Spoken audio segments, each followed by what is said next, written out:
ipapakilala po na po natin ang ating pong text. Sa Proverbs 15 verse 3 po tayo.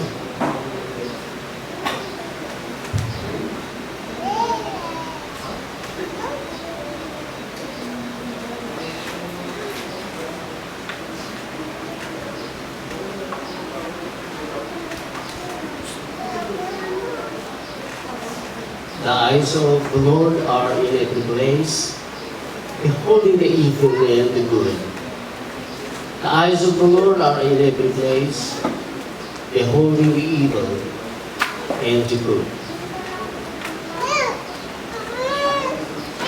Yan po ang nilalaman po ng ating text. At kailangan may pakilala po natin ang kawikaan.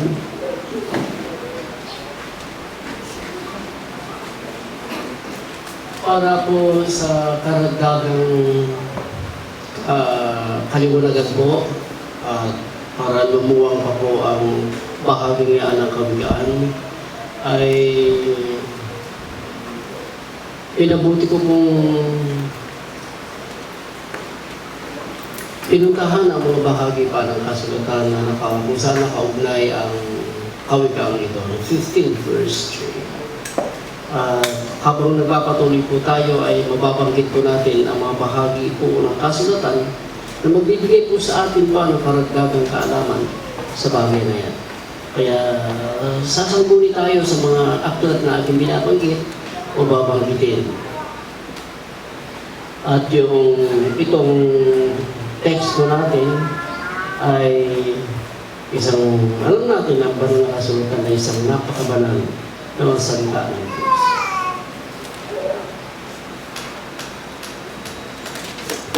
Nandiyan po yung ating paksa.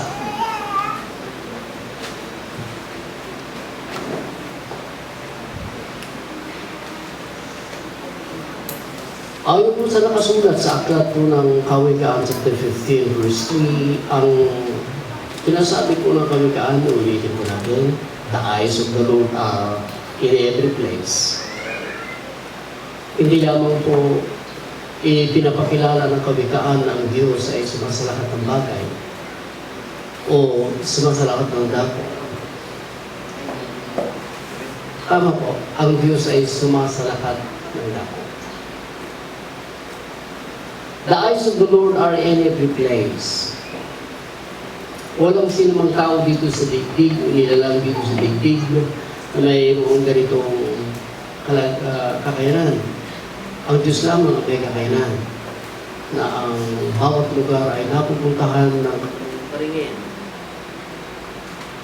At liban doon, mga minamahal. May pinagtutuunan ang Diyos. Bakit siya nakatingin sa lahat ng dako?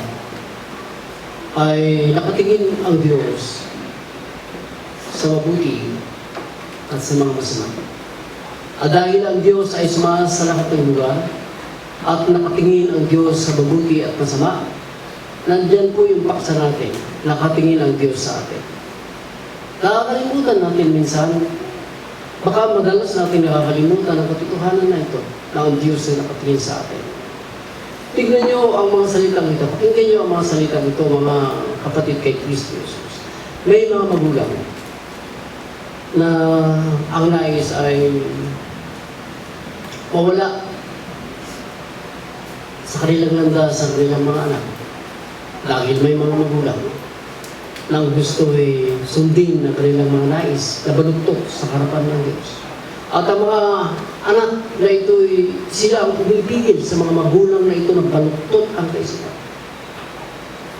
At dahil may mga anak na pumipigil sa mga balugtot na kaisipan ng mga magulang, ang nais ng mga magulang sana'y mawala sa landas nila ang kanilang mga anak. Para malaya silang gumawa ng kanilang mga kabalugtutan. Napakasasamang puso ng mga magulang na ito.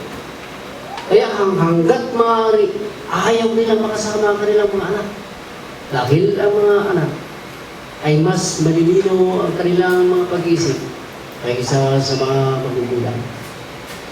Ganun mga brethren, may mga anak na ang nais nila ay mawala na ang kanilang mga magulang para wala nang pumipigil sa kanilang mga nais. Ang alam ng mga anak na ito ay sapat na ang kanilang mga isipan, sapat na ang kanilang lakas upang bumarap sa kinabukasan. Na kahit alam nilang ang kanilang sariling kapakanan lamang ang kanilang nais na gawin dito sa daigdig. Kaya hanggat maaari, ang kanilang mga magulang, ang kanilang mga kapatid, ang kanilang mga kamag-anak ay mawala sa kanilang mga landas upang malaya silang gumawa sa mga bagay na nakasira sa kanilang kapwa at sa kanilang sarili. Ngunit nakakalimutan nila ang katotohanan ito na ang Diyos ay nakatingin sa masama at sa mabuti. Mawala man ang lahat na parte ng iyong pamilya. Huwag natin kalilimutan, may Diyos na nasa langit na nagmamasid sa mabuti at masama.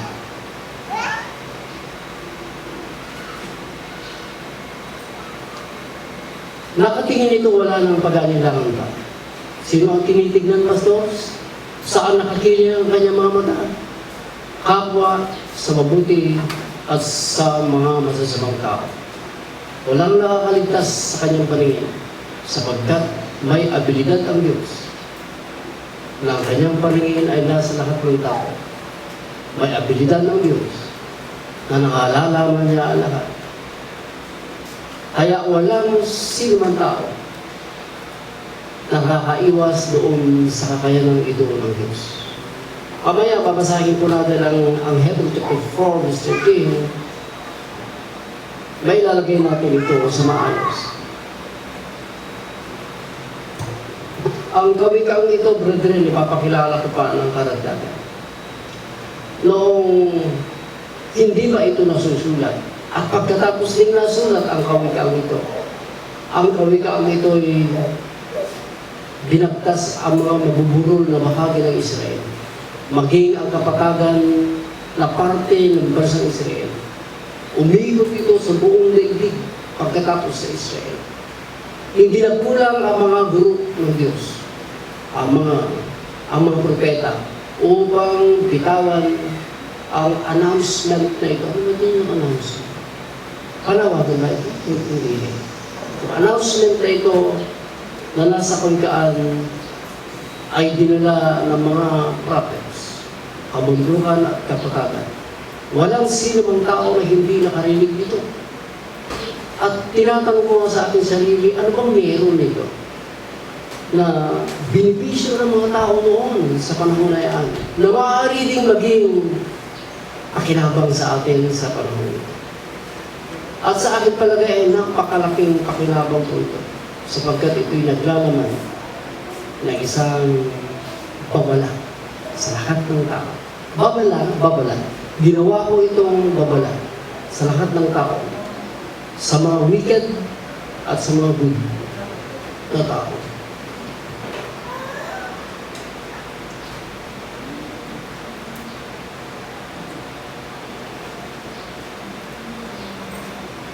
Naglagay po ako ng mga tanong dito, kung pwede ay matatapos natin ang mga tanong na ito para po sa karagdagan nga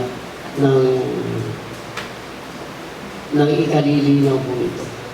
Bakit sinasabi ng kawikaan na ang Diyos ay nakatingin sa lahat ng tao? Nakatingin sa atin ang Diyos. Yan yung katotohanan na yan ay nakakalimutan ng mga tao, maging sa mga mananampalataya, na ang Diyos ay nakatingin sa atin. At naglagay nga po ako rito kung bakit yung announcement na ito na mula sa kawikaan, kung ito man ay hindi pa ito nasulat noon, at nung sa panahon na nasulat na ito ay hindi hinayaan ng Diyos na hindi ito maglalakbay. At nakalalaman ito noon ng mga tao ng Diyos, maging ang mga hindi tao ng Diyos. At dapat din masariwa natin, nakatingin ang Diyos sa iyo. Ito ba'y sa lahat ng panahon, Pastor? Sa lahat ng panahon. Sa lahat ng lahat. Sa lahat ng dako, sa lahat ng panahon, gabi at araw, nakatingin ang Diyos sa atin. Nakakalimutan natin yan. Kaya naman, kung nakakalimutan natin, nagagawa natin ang gusto natin. Dahil nakakalimutan natin. Ngunit kung hindi mo ito kalilimutan, at seryosohin natin ang bahagi ito ng kasulatan, tignan nyo ang benepisyo ng bagay na ito sa atin. Doon po sa aklat po ng mga awit, may nakakorek po dito tungkol doon sa Kawikaan chapter 15 verse 3. May awit kung saan ito nakatugma. 66 verse 7, if I'm mistaken, 66 verse 7. He ruled by His power forever. Ang Diyos, namamayani, namamayagpag ang kanyang kapangyarihan. Magpakailanman ito. Namumura ang Diyos sa buong daigdig. At ang kanyang mga mata ay nakatingin. Nakatutok ito sa lahat ng bansa. Walang lugar kung saan na ang mata ng Diyos ay hindi nakatitig. At ang sinasabi ng banal na kasulatan, He ruled by His power forever. His eyes behold, tinitignan niya ang lahat ng bansa. At ang sinasabi, let not the rebellious exalt themselves. Sama-sama, dahil ang mga mata ng Diyos ay nasa mga masasama at nasa mabubuti, unahin natin ang mga masasama. Ang sinasabi niya rito ay, bakit nakatingin ang Diyos sa lahat na kapag bibigay ng kayabangan? Bihira lamang sa mga nakapagkatos, bihira lamang sa mga mayayaman, bihira lamang sa mga taong nandun sa kapangyarihan na bababa ang loob. Halos lahat.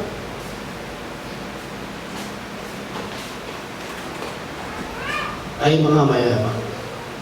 Ang sinasabi ng Diyos, huwag nang magmayabang pa ang mga mayayaman dahil nakatingin ang Diyos. Ang kanyang kapangyarihan ay nakasaklob pa rin sa lahat ng lugar, sa lahat ng kapangyarihan. Bakit nakatingin ang Diyos sa atin? Sa lahat, mabuti at sa masama. Ang nais ng Diyos ay tumigil na ang mga tao sa kayabangan. Dahil one day, lahat ng mga ginagawa ng tao, haharapin niya sa panahon na darating na paghuhukom. Ang alam ng tao, hindi alam ng Diyos. Ngunit lahat ng ginagawa ng tao, isinusulat ng Diyos sa kanilang mga aklat. Nakakalimutan natin na ang Diyos ay nakatingin sa atin. Kaya ginagawa natin, ginugugol natin ang mga oras sa walang kabuluhan. Bumugugol tayo ng mga panahon, lakas, lahat para sa aming sarili. Ngunit kung tayo ay may ganitong kaisipan na ang Diyos nga ay nakatingin sa atin, walang pag-iimbakan ng panahon at lakas at karunungan kundi ang kapurihan ng Diyos. Alam niyo, maraming mga tao gumagawa ng mabuti. Alam niyo kung bakit? Para sa kanyang sarili. Hindi talaga doon sa ito ay gusto ng Diyos o utos ng Diyos. Gumagawa ng mga tao na mabubuting bagay sa kanyang kapwa-tao para maisentro ang kanyang sarili. Ang mga bagay na ito. Kung sinasabi ng banal na kasulatan, walang pakinabang sa mga bagay na ito. Dahil dadalhin ng Diyos sa mga bagay na ito na mga gawang hindi sa kapurihan ng Diyos, dadalhin ito sa hukuman at pananagutan ito ng mga tao. Pwede tayong gumawa ng mabuti, tumulong sa ating kapwa-tao, ngunit ang sentro nito ito. At pagkatapos kang gumawa ng mabuti sa iyong kapwa-tao, darating ang panahon, maniningil ka na. May kanyang mga tao, gagawa siya ng mabuti sa kanyang kapwa. Dahil ang kanyang iniisip, pagdating ng araw, matutulungan kasi nila ako. At ang mga kaisipan na yan, ay hahatulan ng Diyos pagdating ng araw. Huwag kayong gagawa ng mabuti. Kung ang nasa ating isip, ay matutulungan nila tayo pagdating ng araw. Kaya, sige, ibigin mo lang.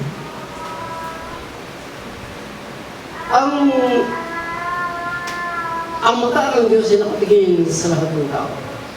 sa mga masama, dahil wala haharap ang tao sa hukuman. Warning ito sa kanila, isang napakahigpit na babala na itigil na ng mga bansa. Ang mga tao na nasa mga bansa dito, itigil nila ang kanilang kaibangan. At alam natin, doon kay Santiago, doon kay Pedro, galit ang Diyos sa mga taong mayayabang. Ibababa ng Diyos ang mga taong mayayabang. Noon, siya ang pinupuntakan ng mga tao, pero ngayon, wala na siyang nagagawa. Dahil gumagawa siya, hindi sa kapurihan ng Diyos, hindi sa kanyang kapakanan at kapurihan mula sa mga tao. Kaya wala na siyang magagawa ngayon dahil ibinaba na sila ng Diyos. Na kahit magpumiglas man ang mga ito, makakapangyarihan bansa, mga tao makakapangyarihan sa loob ng bansa nito, wala na silang magagawa. Dahil huwag nilang kalilimutan, ang Diyos pa rin ang may hawak ng mataas na kapangyarihan. Kaya sinasabi niya, itigil na. Let not the rebellious exalt themselves. Itigil na yan. Dahil walang mangyayari sa kayabangan ng mga tao. Puntahan po natin ang mga good. Bakit ang Diyos ay nakatingin sa atin?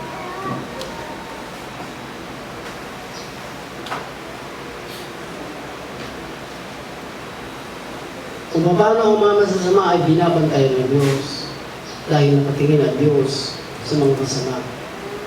Nakatingin din ang Diyos sa mga matutuwi. Nandito ba doon sa awit? 30... Okay. Anong chapter po tayo? 30-15 ng awit. Napakalalaman ng mga inaawit sa panahon na yan. The eyes of the Lord are upon the righteous. His ears are open unto their cry. The eyes of the Lord are upon the righteous. His ears are open unto their cry. Hindi lamang ang kakayanan ng Diyos ang makikita natin na siya ay sumasa sa lahat ng tao.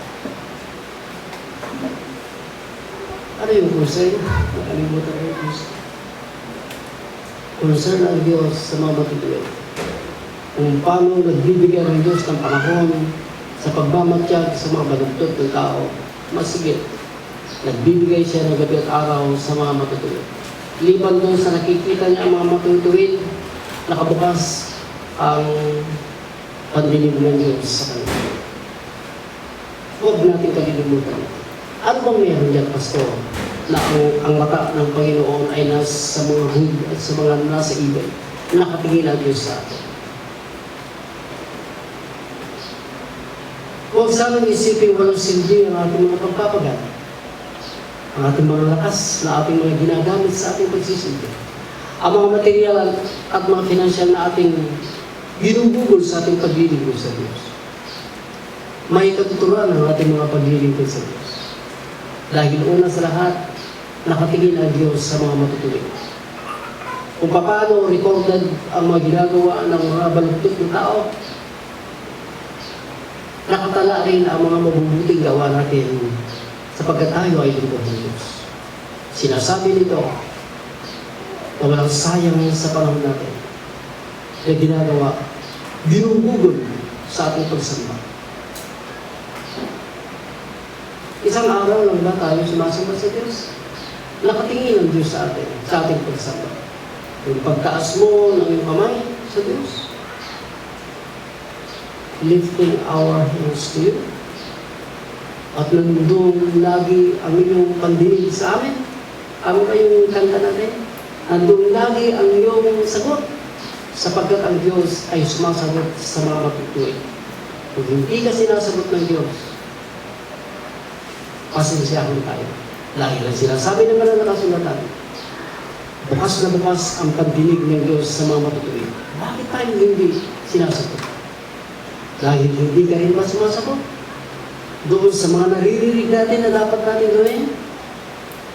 Sinasabi ng Diyos na ang nilalaman nito ay nagbibigay siya ng pag-asa doon sa ating pinapag-asa sa Diyos. Binibigyan tayo ng lakas upang makapagpatuloy. Bakit kasi? Sapagkat nakatingin ang Diyos sa atin. Bukas ang kanyang pandinig. Bakit nakatingin ang Diyos sa mga good? Dahil may pagkakataon talagang bumabagsak tayo. At dahil nakatingin ang Diyos sa atin, nandiyan yung kanyang kamay para aalalayan tayo at makakatayo tayo. Kung hindi na nakatingin ang Diyos sa mga matuwid, wala na tayong pag-asa. At hindi makapagpapatuloy ang isa man sa atin para paglingkuran ng Diyos at para paglingkuran natin ang ating kapwa. Mananampalataya. Kung dahil ang Diyos ay nakatingin sa atin, babagsak na tayo. Iyahangat tayo ng Diyos. Sapat ang kanyang lakas para itaas niya tayo. Hanggat nakikita ng Diyos na nais natin siyang sambahin, pasalamatan at paglingkuran, hindi magkakatubili ang Diyos sa gabi at araw na itataas tayo. Yung mula doon sa ating mga kahinaan, doon sa ating mga pagkukulang, itataas tayo ng Diyos. Nakatingin ang Diyos sa atin. Pastor, bakit nakatingin ang Diyos sa atin? Napakarami natin pangangailangan sa mundo. Alam niyo ito.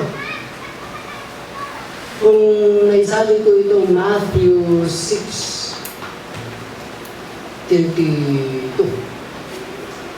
Babasahin ko po dito sa ating Bible. And then Matthew 6, na nagyaan, ito ay ang bansang Israel, ang mga Hudyo, naglingkod ng Diyos. Ngunit ang kanilang paglilingkod ay napapatigil doon sa kanilang mga pag-aalilangan. Napapatigil dahil sa kanilang hindi pagkamatapat at pagtitiwala doon sa kakayanan ng Diyos. Ngunit at sinasabi ng Diyos sa kanila ay yung dahilan na kanilang pahinto-hintong paglilingkod sa kanyang binigyan niya sila ng lakas at pag-asa sa mga hinaharap. Noong sabihin niya ang Panginoong Isus sa kanila ay, for after all these things, ano yung bago nito? Yung pagkain, ilumin at kasuotan. At sinasabi, for after these things, do the Gentiles sin. Tayo ay mga hindi. Ang kinakausap niya ay ang mga Hudyo. Kung di niyo ba alam na ang bagay na ito, ang inumin, kasuotan at tubig, yan lagi ang hinahanap ng mga hintil. Tayo ang mga hintil. Ang kinakausap niya ay ang mga Hudyo. For after all these things, do the Gentiles sin. Kaya talaga ang isa sa mga nature natin talaga ay yung makain natin, ang kaya yung ulam, yung tubig, dapat masarap ang pagkatimpla ng juice na yan. Hindi lang minsan umiinom ng tubig yung mga hindi, puro nakakanap ng mga talagang kilalang restaurant para makainom siya ng espesyal. Ano lang? Yan ang hinahanap ng mga hindi. For after all these things, do the Gentiles sin. For your heavenly Father knoweth that you have need of all these things. Alam ng Diyos. Ang Diyos na ito na tumitingin sa atin, alam niya lahat. Kung paano iniisip niyo ito, hanggang doon lang iniisip natin. Hindi natin talaga alam kung anong kailangan natin. Ang Diyos na ito'y alam. Tumitingin ang Diyos sa atin, araw at gabi. Bakit, Pastor? Dahil marami tayong kailangan na dapat yung ibigay. Huwag lang tayong mag-anilangan dahil inuuna talaga natin ang pagkain, ang inumin, at kasuotan. Kaya, kuminsan, mas gusto nga natin malate kaysa yung advance yung time natin Diba? 10 yung time natin, o ang gusto mo yung eksaktong 10. Hindi inaantay may pamapatas dahil 9:30 dapat nagdaapon. Ayaw mo, malulugi ka dun sa 30 pa na nandun ka. Gusto mong sakto, nandun ka parang hindi sayang yung 30. Pero pagka dun sa mga material at financial at kapurihan ng tao na makukuha mo, kahit isang oras pa, nauuna ka na. Dahil ito ang sinasabi ng Panginoon Hesus, dapat maunang saliksikin ang kaharian ng Diyos at ang kanyang katwiran. Ang mga Hudyo'y nahuhuli ito.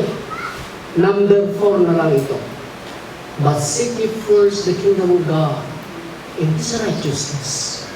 Ang tunay na mananamba ng Diyos, walang bagay na nauuna sa kanilang buhay, kundi ang kaharian ng Diyos at ang katwiran ng Diyos. Ang mga intel ay hindi ito ang kanilang hinahanap. Tayo yun. Ang hinahanap natin, nag-aambag tayo ng napakaraming mga oras kaysa doon sa oras ng Diyos.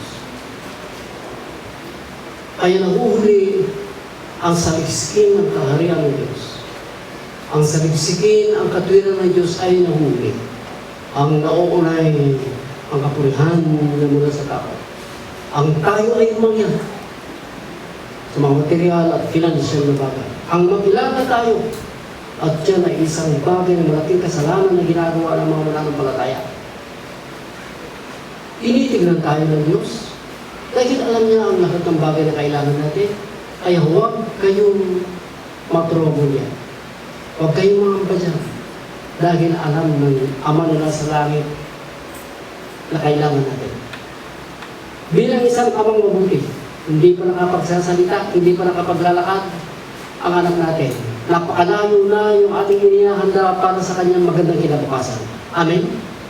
Kung nagagawa natin ito, tayo mga magulang na masasama sa ating mga anak. Ang Diyos kaya na napakabuti at napakabanal, hindi ba gagawin ito na sa atin? Kung ikaw na hindi tama ang pananaw mo sa espiritual, na ina o ama, ay gagawin mo ito para sa kinabukasan ng anak, hindi mo mas lalong gagawin ito ng Diyos para sa atin? Napakawalang pananampalataya. Napakawalang respeto sa kakayanan ng Diyos. Huwag yung kalilimutan, brother. Nakatingin ang Diyos sa atin. At dahil ang Diyos ay nakatingin sa atin, inaalis ng Diyos yung buo nating takot dito sa dibdib.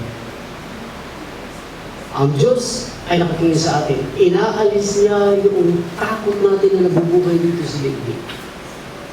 Kamay Diyos na sa gabi, pagtulog mo ay sa bisig ng Diyos ka matutulog. Pagka sa bisig ka niya natutulog, tiyak ko, ano mang ipagod ang iyong kaluluwa ang kapagpapahinga ka. Ano ba ang iyong kinakatakutan mong bagay na darating sa kinabukasan ay makapagpapahinga ka? Hindi lamang sa nakapagpapahinga ka, kundi ito ay may yung kapayapaan. Sinasabi ko nga lagi sa Diyos, matutulog kami, Panginoon, sa bisig ko. At pagka kami ay nasa iyong bisig, walang gawain ni Satanas na maaaring makapagbigay po sa amin ng disturbances.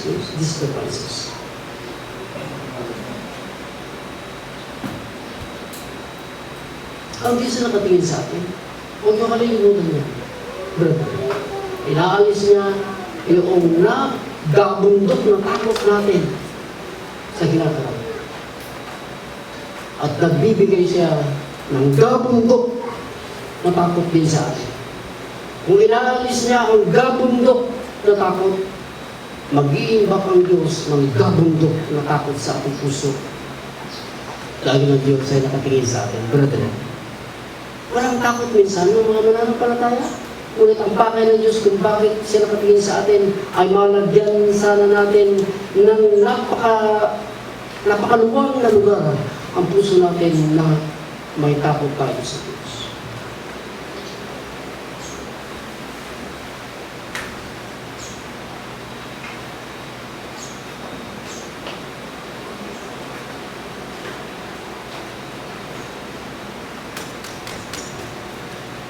Idadagdag ko ang isang bagay. Kailangan talaga mapawi yung mga kinakatakutan natin. Mag-ambag tayo ng takot dito. At alisin natin ang mga takot na kinakatakutan natin. Dapat mapawi itong lahat dahil may Diyos na nakatingin sa atin. Binibigyan niya tayo talaga ng isang napakatibay na pag-asa. Dahil ang Diyos ay nakatingin sa atin. Amen? Kung kayong mga magulang, kung kayong mga anak ay nagbibigay kayo ng pag-asa sa inyong mga magulang, sa inyong mga anak, sa inyong mga kapatid, ang Diyos ay masigit. Ang nilalaman ng Proverbs 15 verse 3 ay mabigyan tayo ng pag-asa. Ang mabigyan tayo ng malinis na buhay dahil nakatingin ang Diyos sa atin. Amen? Kung nakatingin ang Diyos sa atin, ano gagawin natin? Iingatan natin ang ating espiritual na buhay dahil nakatingin ang Diyos sa atin.